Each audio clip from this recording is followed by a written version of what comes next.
안녕하십니까. 초발심자경문 제39회차 서기를 봅니다.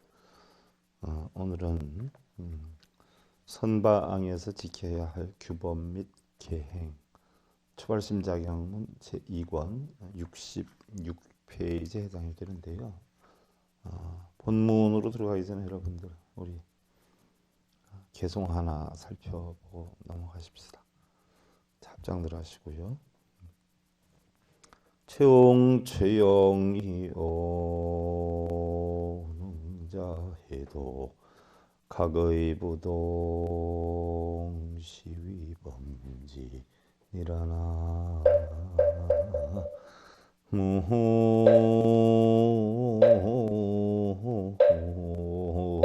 미당.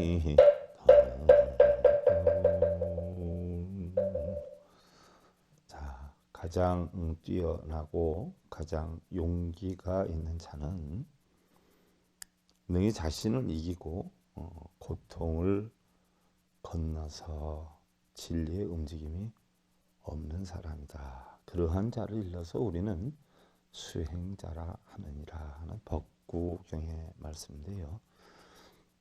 뛰어난 사람도 많고 용기가 있는 사람도 굉장히 많지만 가장 훌륭한 사람, 부처님 말씀에 의하면 자기 일을 이기고 고통을 건너는 사람이다. 그래서 결국은 부처님 진리 의지해서 진리 이외에 다른 어떤 탐진치에 끄달림이 없는, 움직임이 없는 그런 자를 일러서 우리는 수행자라 한다라고 했는데, 여러분들 가정생활에서도요, 가장 행복한 것은요, 고통이 없는 것이죠. 고통이 없다라고 하는 것은 마음속으로 탐욕심이 없다. 탐욕이 없다라고 하면 우리는 고통받을 만한 원인을 만들지 않는 것이다 라는 이야기죠. 여러분들 본론으로 들어가서요. 66페이지 선방이어서 지켜야 할 규범이 계행인데요. 12번째 논에 운하되 여인이 야행에 죄인이 집거 당로 얻은 약이 낙고로 불수광명하면 타경락참 거의하시니 문법지차에 열이 박빙하여 필수측이 목이 청현음하며 라고 했는데, 숙정진 이상유치라가 라고 했는데, 논에 이르기를, 초발심자경문은 개초심학 입문이 보족사 진울 스님이 만드셨는데요. 진울 스님 만들 당시만 해도 사실은 중국의 불교가 그 유교 도교 사상이 많이 입각해서 형성이 된 그런 시기예요. 그래서 여러분들 뭐 6조 가운데에서도 보면 벌써 3조 승찬대사의 그 신신명이 만들어진 게 도가 사상이 입각해서 많이 형성이 된 그런 입장이고요. 그런 여건이다 보니까 우리 불교에서도 유교 도교를 선을 그어서 요거는 뭐 유교다, 요거는 도교다, 요거는 불교다 딱 구분을 짓기가 사실은 쉽지 않은 그런 상황이다. 그러다 보니까 논에서도 이르기를, 어떤 사람이 밤에 길을 가는데 죄인이 횃불을 들고 길에 나온 것을 보고 만약 그 사람이 죄인이다라고 해서 불빛까지 받지 않는다면 구렁텅이나 또 일반 홈파인데 이런 빠지거나 떨어지게 될 것이다 라고 하였으니, 법문을 들을 때는 살얼음을 밟는 것과 같이 조심하고 반드시 귀와 눈을 기울여서 현묘한 법문을 들어야 하며 마음을 가다듬어 그 깊은 뜻을 음미하고 했는데, 우리는 흔히들요, 어떤 사람이 좋다라고 하면 그 좋다라고 하는 사람이다라고 해서 그 사람의 모두가 좋은 것은 아니죠. 또한 저 사람이 나쁘다라고 해서 그 사람이 모든 것이 나쁜 것은 아니에요. 제가 아무래도 교도소를 많이 다니다 보니까 뭐 한 22개 교도소를 다녔어요. 뭐 20한 4, 5년 다녔는데, 제가 한때는 사형수들을 전담으로 제가 자매를 맡았고 또 무기수 한 400여 명을 맡았고요. 또 교도소에서 가장 골치를 앓는 것이 사상범들인데, 사상범들은요 사실은 일반 교도관들하고는 대화조차도 안 하려고 하지요. 그때 어떤 중재 역할을 해줘야 하는 사람들이 이제 뭐 목사님이 됐든 스님이 됐든 뭐 종교인들이 많이 하는데요. 그래서 그러한 분들을 제가 상대를 했고요. 또 가장 힘들다라고 하는 청송 제2교도소. 청송 제2교도소는 교도소에서조차 문제를 일으키는 사람이 최고 막바지에 가는 교도소가 청송 2교도소인데, 거기 있는 사람들 보면 처음에 우리 불자님들 제가 모시고 법회를 가든지 자매를 가든지 하다 보면 불자님들이 무서워서요. 교도소 들어가는데 덜덜덜덜 떨어요. 저는 이제 자주 들어가서 그 사람들을 상대하고 하다 보니까 뭐 악수도 하고 같이 앉아서 대화도 하고, 또 경우에 따라서는 뭐 제가 도시락도 싸가기도 하고 음식도 만들어 가서 뭐 주기도 하고, 또 뭐 사회에서 굉장히 유명했던 옛날에 막가파 그 중에 한 사람도 제가 관리를 했는데, 가면 목사님한테 초코파이 얻어가지고 저하고 만날 때는 또 들고 나와요. 사형수들 이렇게 맨 모이면 들고 나와 스님 드시라고 까주고 이런단 말이죠. 그러면 과연 저 사람들이 어떻게 저런 끔찍한 죄를 저질러서 저기에 왔는가 하는 생각이 들 정도로 굉장히 인간적인 면을 발견하곤 해요. 또 물론 속상한 일을 겪으면 얼굴이 격한 표정도 짓지만 또 누가 안쓰럽고 애처롭고 안타까운 이런 어떤 역량을 겪다 보면 또 눈시울이 뜨거워지기도 하고요. 또 가족이나 뭐 부모나 이런 얘기를 하다가 보면 굉장히 생각에 빠지기도 하고, 그런 걸 놓고 보면요, 그 사람들이 뭐 사형수다 또 무기수다 해가지고 그 사람들의 모든 것이 나쁜 건 아니구나 하는 걸 굉장히 제가 절감을 하고 느끼기도 하는데, 근데 밖에서 여러분들이 생각할 때는 어떻게 돼요? 제가 그 교도소 재소자들을 위해서 복음 운동도 많이 하고, 또 그 재소자들 뭐 합장주니 뭐 아니면 이런 것들을 만들기 위해서 뭐 일일 잣집을 하는가 하면 또 자선 바자회다 해서 제가 하지도 못하는 기타를 들고 자선 바자회를 해서 쌀모금 운동도 하고 뭐 그렇게 한 일도 있었는데요. 그 사람이 교도소에 있다라고 해서 전부가 나쁜 건 아니더라는 이야기예요. 그 사람들한테도 물론 눈물도 있고 배울 점도 또한 있더라. 또 인간미도 있더라. 그런데 어느 한 부분 죄를 짓다 보니까 그 사람의 전체가 다 나쁜 것으로 탈색되어져 버리는 그런 경우가 참 안타깝기도 하고요. 또 어떤 경우에 보면 어떤 사람들이 굉장히 훌륭하다라고 해서 그 사람이 훌륭한 사람이라고 해서 그 사람의 모든 생각이나 말이나 모든 행동 일거수일투족이 다 훌륭한 건 아니더라는 이야기예요. 그래서 좋은 사람이다라고 해도 그 가운데는 버릴 것이 또한 있고요. 또 나쁜 사람이다라고 해도 그 가운데는 뭔가 배울 점이 있다라는 이야기죠. 그래서 우리 불교의 가운데도 아무리 뭐 훌륭한 법이다 또 뭐 중요한 어떤 스님이 법문을 해줬다라고 하더라도 여러분들이 필요한 것은 챙기고 필요치 않은 것은 버릴 줄 아는, 그래서 정말 나에게 필요한 것만 내가 충겨서 나의 삶에 나의 인생에 또한 나의 가정에 도움이 될 수 있는 것들을 활용해서 여러분들이 사용하면 다 소중할 수가 있는 것이다. 우리는 자칫 어느 한편의 말이나 행위에 이끌리면 뭐 누가 예를 들어서 이 사람 좋다라고 하면은 그 사람이 볼 땐 좋을 수 있을지는 모르지만 다른 사람이 겪을 땐 뭐예요? 또 그런 걸 못 느낄 수도 있어요. 반대로 저 사람 나쁜 사람이야 라고 이야기를 하면 그 사람의 모든 것이 또한 그 사람의 관점에서 나쁘다고 하는 가운데에서도 내가 볼 땐 또 좋은 면이 있을 수도 있다는 이야기예요. 그러나 어느 한편의 말에 끄달리면 행위에 이끌리면 남에게 속임을 당하기 쉽고 자신의 힘을 과신하면 분수를 잃고 만용을 부리게 될 수도 있다라고 했는데, 여러분들 벼감록의 제43칙에 보면 동산 동산무한서다라는 이야기가 나와요. 동산무한서다. 무슨 얘기냐? 동산은 축구도움이 없다는 얘기. 축구도움이 없다. 삼복에도 문을 닫고 옷을 걸치고 삼복더위에도 문을 닫고 옷을 걸치는가 하면 또 방과 복도를 시원하게 해줄 송죽도 없다. 삼복에 예를 들어서 못을 걸쳐도 송죽도 소나무나 대나무나 이런 것들이 바람결에 흔들리는 것도 없다. 얼마나 덥겠느냐 하는 이야기예요. 또한 참선은 꼭 산수간에 할 필요는 없으니 무슨 얘기? 참선은 꼭 산이나 물가에 가서 할 필요는 없으니 마음을 소멸시키면 결국 불 속에서도 시원하리라는 이야기. 이게 동산무한서인데요. 결국 축구도움이 없다라고 하는 것은요.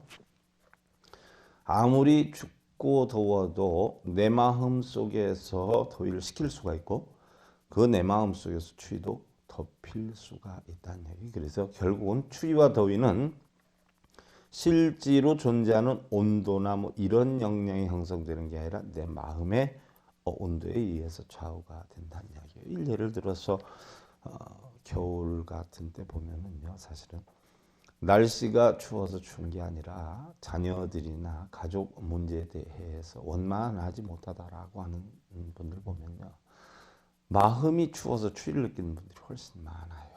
마음이 추워서. 물론 온도도 사람 추위를 느끼게 더위를 느끼게 하지만 가장 큰 문제는 속상한 일이 있으면 열받는다라고 해서 더위가 한층 더할 것이고요. 또 슬픈 일이 있다라고 하면 마음이 썰렁해서 또 외로움을 더 느낄 수도 있다는 이야기. 그래서 부처님께서는요, 그대 자신을 의지처로 삼아서 누구한테 의지하지 말라는 얘기죠. 우리 불자님들 보면 보살님들이 거사님들한테 전적으로 의지하다 보니까 거사님의 말 한마디 표현 하나 행동 하나에 좌절하기도 하고 괴로워하기도 하고 기뻐하기도 하고 이런 경우 많아요.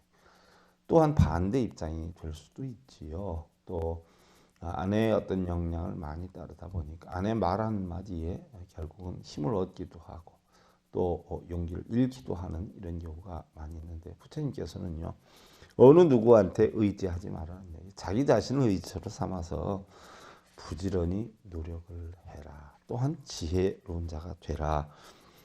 이 모든 세상의 모든 더러움을 멀리 날려보내고, 더러움이다라고 하는 것은 바로 뭐예요? 마음속에 있는 걱정, 근심, 번뇌로 인해서 형성된 때, 찌꺼기 이런 걸 나타내는 것이죠. 그래서 결국 번뇌로부터 벗어나라. 우리 불자님들 간혹 보면은요, 부처님한테 가서 절에 가서 스님 이렇게 해주세요. 또 부처님의 절을 하면서 부처님 이렇게 해주십시오, 이렇게 해주십시오 이러는데 사실은 어느 누구도 대신해주지 않는 얘기예요, 부처님께서는. 그래서 각자 스스로 자신에게 의지를 해서 자신이 모든 더러움과 번뇌를 없애고 자신 스스로 지혜롭게 행복을 만들어 가라는 이야기죠. 또한 우리 대부분의 사람들이 자신의 장점을 방패로 해서 남의 단점을 멸시하려 든다라고 하면 끊임없이 적이 생기고요.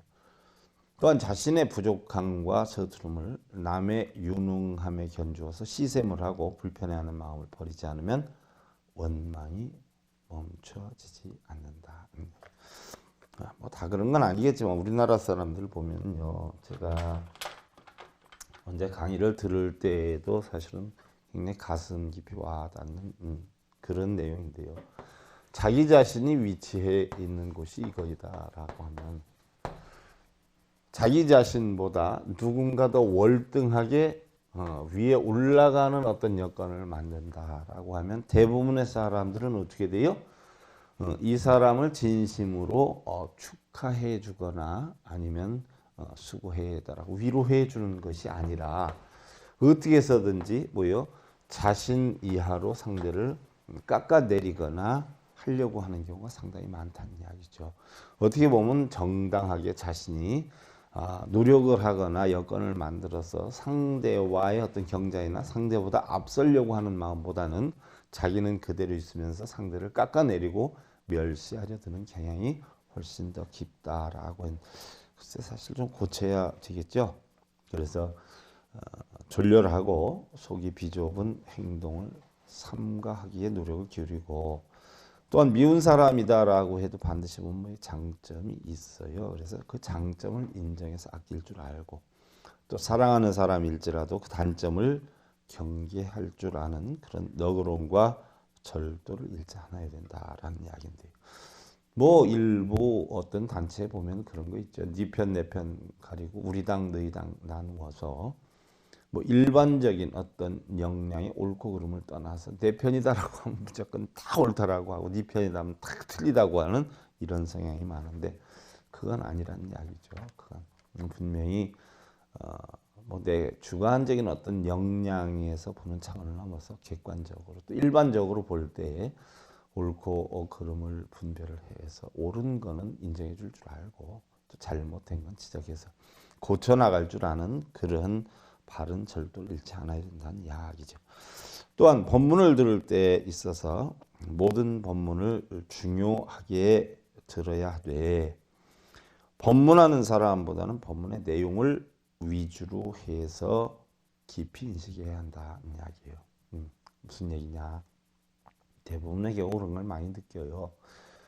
사회적으로 알려져 있는 어떤 명망 있는 큰 스님이다, 또는 큰 절의 큰 스님이다라고 하면은요, 사실 법문의 내용을 보면요, 물론 훌륭한 분도 계시지만 별 내용이 아닌 분들도 사실은 적지는 않거든요. 그런데 큰 스님이다라고 하면 법문의 내용을 떠나가지고 큰 스님이다라고 하는 어떤 명망 하나로 대단하다라고 하는 분들이 있는 경우도 있어요. 그러나 뭐 일단 스님으로서 오래 하지 않은 젊은 스님이 뭐 법문을 한다라고 하면 우습게 생각하는 경우가 사실 적지 않거든요. 그래서 어떤 명망이 높으면 누가 법문하러 온다라고 하면 프랜카드도 걸리고, 사회적으로 어디 큰 사찰에 주지 스님이 오신다라고 하면 사람들이 제법 몰려요. 그런데 뭐 어느 조그만 절에 스님이 와서 법문한다라고 하면 텅텅 비지요. 그러나 냉정히 객관적으로 이렇게 보면요, 그 큰 스님보다 젊은 이름 없는 스님의 법문 내용이 훨씬 뛰어난 경우가 거의 많거든요. 왜? 젊은 스님은 공부를 하고 노력을 해서 그 작은 시간에 법문할 것을 준비를 충분히 하는데, 큰 스님은 어떻게 돼요? 준비 안 하는 분들이 대부분이에요. 심지어 자기 법문하는 원고도 자기가 안 써서 남이 써주는 분들이 대부분이거든요. 그러니까 아무 내용도 모르고 나와서 뭐 우물쩍우물쩍하다 하는 경우도 있어요. 그러니까 법문의 내용을 중요시해야지 법문하는 사람을 중요시해서는 아니 된다는 부처님 말씀이 또 중요한 것은요, 설령 어떤 사람이 내가 밤길을 가는데 어떤 사람이 등불을 비춰준다는 말이죠. 근데 그 등불을 비춰주는 사람이 나쁜 사람이다라고 해서 그 등불마저 내가 받지 않는다라고 하면 결국 내가 구렁텅이에 빠지거나 어디 걸려서 넘어지게 될 것이니라라고 했는데, 냉정히 살펴보면요, 큰 스님이 되었든 작은 스님이 되었든 이름이 없는 스님이 되었든 내가 법문의 내용을 잘 인식을 해서 과연 나에게 도움이 된다라고 하면 활용을 하고, 도움이 안 된다라고 하면 또한 나와 뜻이 다르다라고 하면 그것을 그냥 없애버리면 되죠. 잊어버리면 돼요. 근데 대부분의 어떤 분들은 꼭 자기가 필요 없는 거를 끄집어내서 약점을 들춰내고 비방하는 이런 분들도 있는데, 그래서는 아니 된다는 이야기죠. 그래서 설령 내 마음에 들지 않는 법사가 법문을 한다라고 해서 그 내용을 소홀히 한다라고 하면 그것은 결국 밤중에 길을 가는 사람이 죄인이 주는 횃불이라고 해서 받지 않아서 결국은 어려움을 겪는 것과 같다라고 했어요. 오로지 귀와 눈을 일심으로 한데 모아서 마음속에 번뇌를 씻으며, 법문을 들을 때는 어떻게 돼요? 귀와 눈을, 쉽게 얘기하면 귀와 눈도 뭐예요? 마음의 작용이란 말이죠. 마음에서 내가 소홀하게 여기면 귀와 눈도 소홀해지는 것이고요. 마음에서 내가 귀하게 아주 존귀하게 여기면 귀와 눈도 아주 쫑긋 세워서 전심전력으로 들을 수 있다는 이야기예요. 거룩하고 오묘한 이치를 받아들여서 깨우침을 얻는데 최선을 다해야 한다는 이야기죠. 뭐 세상에 옳은 얘기 옳지 않은 얘기가 어디가 있겠어요? 내가 옳다라고, 내가 배울 점이 있다라고 합니다. 옳은 것이 되는 것이고요. 내가 배울 점이 없다라고, 또 나의 생각과 나의 이상과 다르다라고 하면 우리는 뭐 잘못됐다라고 하는데 세상에 옳고 그른 것은 없다는 이야기예요. 임재 선사는요, 많은 대중들 앞에서 그렇게 이야기를 하셨어요. 붉은 고기 덩어리 속에 하나의 무위진인이 있는데, 무위진인 누굴까요? 무위진인, 무의심이죠. 아무 보상심리나 바람이나 좋고 나쁜 행복 불행 아무것도 없는 참다운 사람이다. 이게 바로 뭐예요? 결국은 본성을 나타내는 거죠. 이런 무의진이 있는데, 쉽게 얘기하면 붉은 고기 덩어리 속에 무의진이 있는데 마음대로 그대들 몸속을 들락거린다. 아직 보지 못한 자는 똑똑히 보도록 해라. 이 무슨 얘기예요? 우리가 흔히들 생각하는 것은 전부 뭐예요? 본성을 덮고 있는 중생성의 영향이 굉장히 크단 말이죠. 그래서 우리가 본성을 뒤집어 쓰고 있는 중생성이 육군과 육경의 작용인데, 육군과 육경의 작용에 의해서 어떻게 돼요? 눈, 귀, 코, 여, 몸짓이 색성량 미촉법을 보고 좋다, 나쁘다, 행복하다, 불행하다, 크다, 적다, 이런 것들로 인해서 결국 본성을 씌워 놓는단 말이죠. 그러니까 본성은 보이질 않고 전부 뭐예요? 내가 지금 마음속에서 느끼는 시계작용, 육근이 육경을 보고 부딪혀서 마음에 안착된 이 작용이 자기의 본 마음인 줄 아는데, 이거는 사실은 자기의 본 마음이 아니다는 이야기. 이게 중생성인데, 자기의 본 마음, 무위진인을 보지 못한 사람은 똑똑히 봐라는 이야기죠. 그래서 본성을 똑똑히 찾아야 된다라고 이야기를 했어요. 우리 대부분의 사람들은요, 어떤 사람 그런 얘기 합니다. 스님, 저는 언제나 잘 살 수 있을까요? 저는 왜 이렇게 힘들게 사는지 모르겠어요. 아니면 저는 전생에 죄가 무슨 죄를 그렇게 많이 져가지고 이렇게 힘들게 사는지 모르겠어요 하는 분들이 있어요. 과연 전생에 얼마나 많은 죄를 지어서 힘들게 살까요? 전생에 과연 얼마나 큰 잘못을 해서 그렇게 살까요? 근데 부처님께서는요, 전생의 잘못이 아니다라고 했어요. 세상의 모든 것은요, 자기 과거에 형성된 습관에 의해서 현재를 만든 것이다 라고 했고, 현재의 습관에 의해서 우리 미래는 결정이 된다라고 이야기를 했어요. 우리가 매일 되풀이해서 행을 하는 습관은 우리 각자 개인의 인생 행로를 결정짓는 가장 정신적이면서도 또한 구체적 기본 원리 중에 하나다라고 했어요. 다시 말해서 실패하는 사람은요, 알게 모르게 자기가 실패할 만한 이러한 여건을 만들거나 실패를 하고자 실패에 대한 연습을 해왔던 사람이 결국 실패를 만든다라고 해요. 결코 자기는 실패를 할 수 없고 최선을 다해서 어떻게 해서든 성공을 해야 되겠다는 마음가짐을 가지고 말하고 생각하고 행동을 하다 보면 결국 성공의 문에 이르게 되지만, 자기는 어쩔 수 없어. 나는 그거 못해. 내가 어떻게 그렇게 해? 하면서 자기 자신 모르게 자신의 습을 어떻게 돼요?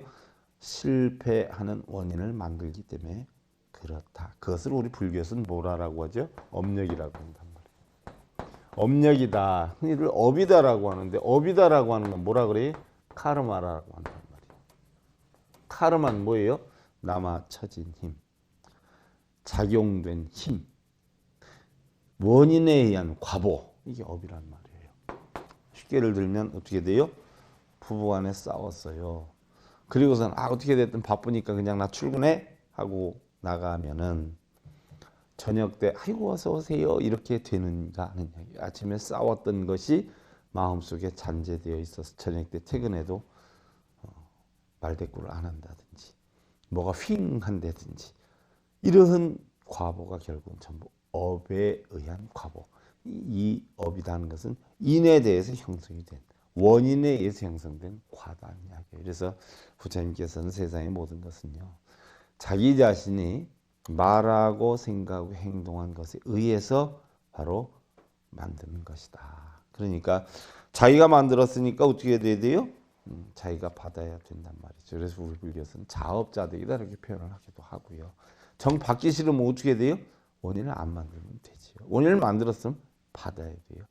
자신이 만들어서 자신이 받는데 대부분의 사람들은 자신이 만들어 놓고 뭐예요? 절에 가서 동상부처님한테 안 받게 해달라 그러고, 원인은 만들지 않았으면서 성공하게 해달라 그러고, 우리 가정 표현하게 해달라 그러고, 사고 안 나게 해달라 그러고, 이런 어떤 분들은 보세요. 이제 정초가 됐으니까 뭐 고사 지내는 사람들 많아요. 차고사 지내고 뭐 가택고사 지내고 많아요.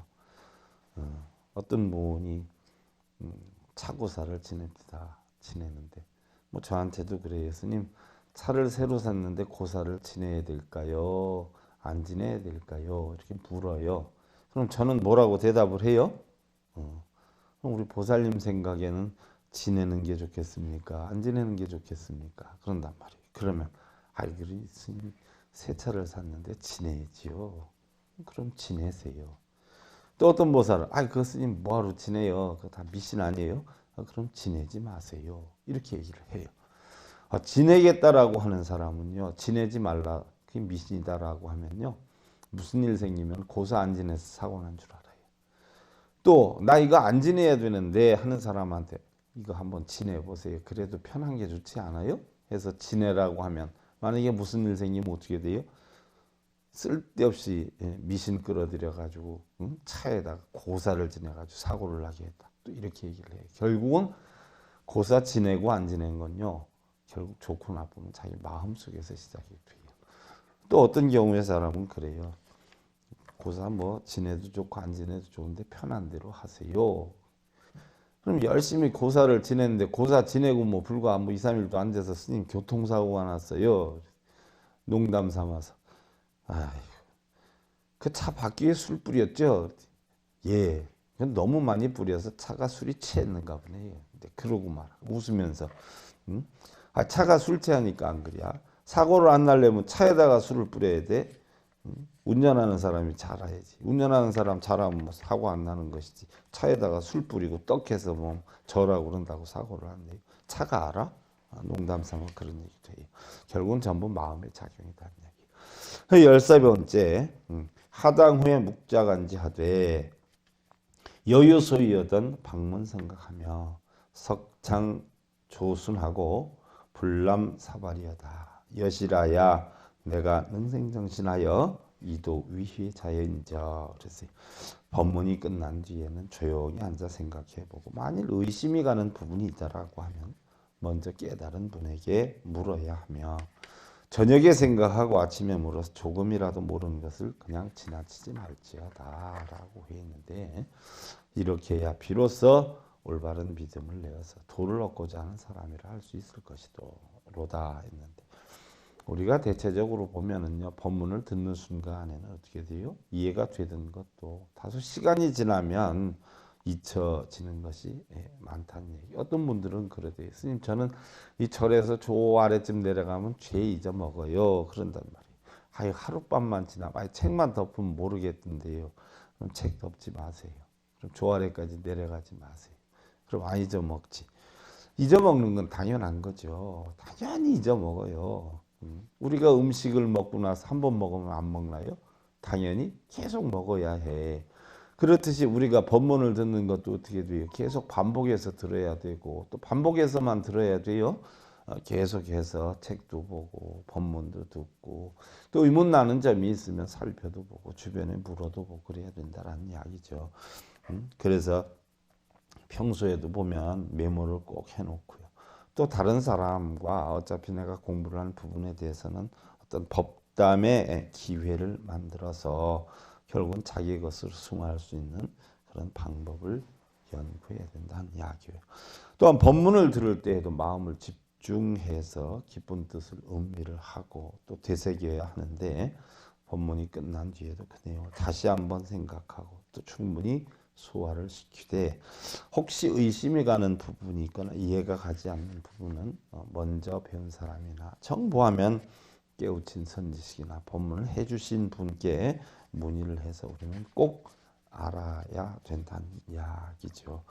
열반경 제6열의 선품에 보면은요, 마땅히 네 가지 법을 의지할 것이니 과연 그 어떤 것이 네 가지냐라고 했어요. 그때 부처님께서는 법을 의지하고 사람을 의지하지 말며 그랬어요. 사람을 의지하지 말라 그랬어요. 법을 의지를 하되 또한 뜻은 의지를 하고 말을 의지하지 말며 그랬어요. 진리는 우리가 의지를 하되 다른 사람들의 말에 의지하지 말아라. 그러니까 쉽게 예를 들면 법문하는 법사님의 말도 의지하지 말아라는 이야기죠. 세 번째로 지혜를 의지하되 아르마리를 의지하지 말며.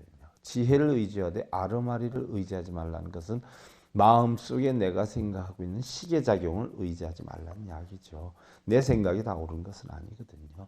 그 다음에 네 번째로 요의경을 의지하되 불요의경을 의지하지 않음이니라 라고 해 있어요. 올바르고 중요한 말씀을 의지를 하되 올바르고 중요한 말씀이 아닌 것은 결국 의지하지 않아야 된다는 얘기. 부처님께서는 세상에 어느 무엇도 믿을 것이 없다라고 하지 않아요. 그 전에 어떤 불자가 질문을 해요. 부처님께. 부처님이시여, 어떤 인연으로 저 중생들은 다 같이 사람 몸을 받았는데 지위가 높기도 하고 낮기도 하고 또 얼굴이 묘하기도 하고 묘하지 않기도 하고 또 어떤 사람은 목숨이 길고 어떤 사람은 목숨이 짧고 또 어떤 사람은 병이 많고 어떤 사람은 병이 적고 또 어떤 사람은 지식이 있고 또 어떤 사람은 지식이 없고 또 어떤 사람은 덕목이 있고 또 어떤 사람은 덕목이 없고 또 어떤 사람은 미천하고 어떤 사람은 존귀한 이가 있는데 또한 어떤 사람은 재물이 많은 사람이 있고 적게 있는 사람이 있는데 과연 왜 그러한 차별이 있습니까? 라고 이야기를 하지요. 그랬더니 부처님께서 하시는 말씀이 그 모두는 운이 좋고 재수가 좋고 기도를 많이 하고 책을 많이 보고 절을 많이 하고 연불독경을 많이 해서 그런 게 아니라 자기가 말하고 생각하고 행동한 인연의 그 업대로 과를 받아서 그러느니라. 그래서 결국 부처님 말씀에 하면 행복하고 불행한 것도 잘 살고 못 사는 것도 성공하고 실패하는 것도 전부 뭐예요? 빌고 매달려서 하는 게 아니라 전부 자기 자신이 만드는 것이다 이야기예요. 또한 우리가 수행을 해서 깨달음을 얻는 것도 일단 도를 이루기 전까지 회의를 품는다거나 또한 엉뚱한 곳에 정신을 쓴다거나 도중에 다른 생각으로 혼란을 일으키는 것은 담을 쌓아 올리면서 중간에 벽돌을 빼내는 이치와 같은 것인 만큼 아무리 사소한 것이다라고 하더라도 물샐 틈이 없이 되살피고 단속하고 세심한 주의를 기울이면서 결국 혹시 어쩌다가 실수를 범해서 어려움에 놓인다라고 하더라도 자포자기하지 말고 또 감정에 치우치지 말고 또한 이성을 버리지 않는 침착성과 냉철함을 지녀야 한다는 이야기예요. 적당히 안위를 찾아서 어려움을 피해가려고 또 귀찮다고 해서 다음으로 미루면서 결국 지금 어렵다라고 해서 이런 게으름 또한 졸렬한 재주를 부린 사람은 결코 성공을 이루는 큰 그릇이 될 수가 없음을 명심해서 보다 한 걸음 더 노력을 기울이기에 인색해서는 아니 될 것이다 이야기. 무엇이 세상을 끌고 갔냐라고 했을 때 부처님께서는요, 비구요, 마음이 세상을 끌고 가고 마음이 탐욕에 물들어서 집착을 하고 마음이 자제를 일으킨다라고 했어요.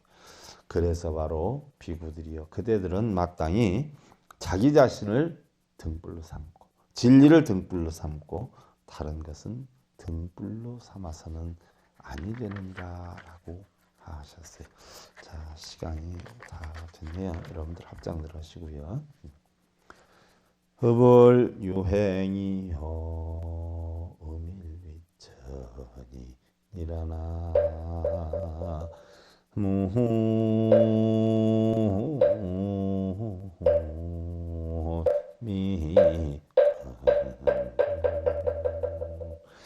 자, 마음을 굳게 수련하지 않으면 탐욕이 바로 이것을 뚫게 되느니라 라고 했어요.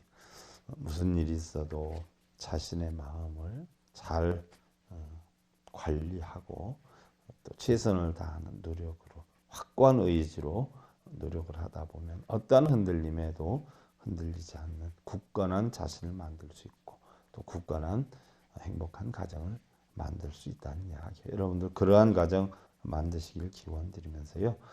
초발신 자격문 제 39회차 서기를 보냈습니다. 감사드립니다. 선물해 주시고.